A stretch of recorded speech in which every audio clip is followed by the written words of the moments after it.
No comment. Since they were black, it makes sense to make a sculpture in their image. Like a painter who paints his god in his image, the Egyptians made the Sphinx to theirs. It is hard to imagine white Egyptians making a sculpture of their god or their king with a Negro profile.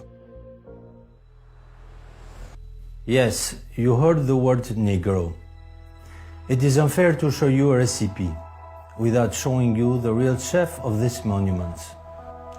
Look at all this sculpture. You'll notice one thing.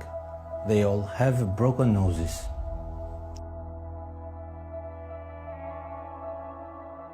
If one observes the statue and frescoes, the resemblance is striking.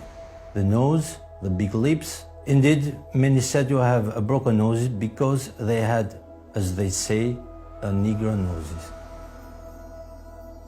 Herodotus said that Colchion was a colony of the Egyptians because they had black skin and curly hair. Book 2, Euterpe.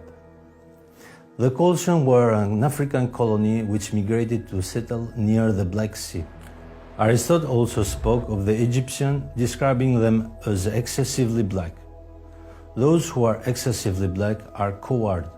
They are the Egyptians and the Ethiopians. The Greek used 4 words to say black, dark brown: keleinos, eremnos, aiton, and melas. Melas is the most complete physical black. It is the root of the word that forms the word melanin. Melas, melanin. Melanin is the pigment that colors the skin black to protect it from the sun. Aristotle will say precisely agan melanes to designate the Egyptian and the Ethiopians, which mean excessively black in Greek. Xerxes III, called Senusert in Egyptian, holds the record for the number of sculptures in his effigy, 12. Almost all of these sculptures have broken noses, but some escape the racial inquisition. The Senegalese Professor Diop asked the Caire Museum to take 3 samples measuring only 1 square millimeters from mummy of Ramses II, Seti I, and Thutmose III, exhibited at the Museum of Cairo.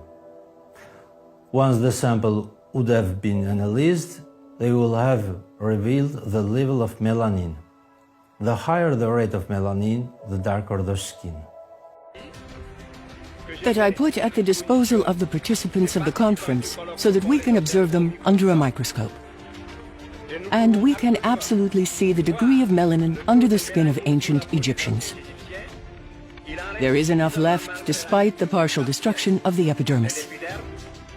In the region between the dermis and the epidermis, there are enough inclusions of the melanocyte bases, areas where the melanin would have resided, to reveal a level of melanin via these inclusions, absolutely absent in leucoderma races. And last year, I wanted to apply this study to the royal mummy of Ramses II, Seti I, and Thutmose III. For 1 year, I have been writing to the curator of the Cairo Museum because I don't need more than a square millimeter. 1 square millimeter of skin, but not always in the same region. And I regret I did not obtain these samples. So you see, it is a very easy, accessible study that can be done. Here are the blades. These are the preparations. Just put them under the lens of the microscope to see the melanin level. So based on my own investigations, here they are. Until further investigation. The museum has still not responded for 35 years. The Egyptians were called Kemits, and Egypt was called Kemet, the land of the black. No, it is not the black color of the Nile silt, which is mentioned as some archaeologists claim, but the color of the skin of the people living there. When we speak of white country, we are not referring to the color of the snow in the Alps. Let's end the rumors of whether or not Howard Carter falsified the golden mask of Tutankhamun and reproduced false relic.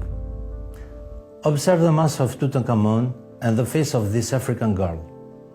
I can see Carter, the European, falsifying the African steel mask. It is noon. The temperature is at full force. That is to say, that is about 45 to 46 degrees Celsius. There is absolutely no shade, since it's a quarry, and there is no building, and we can absolutely not take shelter. So much as to say that I will not stay here 3.5 hours. It is getting a little warm here. We are behind the pyramid of Menkaure. I'm beginning to understand why Femi did not come. In Egypt, during the summer months, the season during which the pyramid was built, temperature reached 45 degrees Celsius and higher. Under this overwhelming sun, no other human race could survive shirtless more than 4 days without experiencing a severe skin burn. The only race capable of withstanding days and months without problem and without sunscreen is the Negro race with black skin. I paint, and I never had a preference for this or that color. A painter likes all the colors, but we say that we must give back to Caesar what belonged to Caesar. Well, let's give back to the Egyptian what belongs to the Egyptian.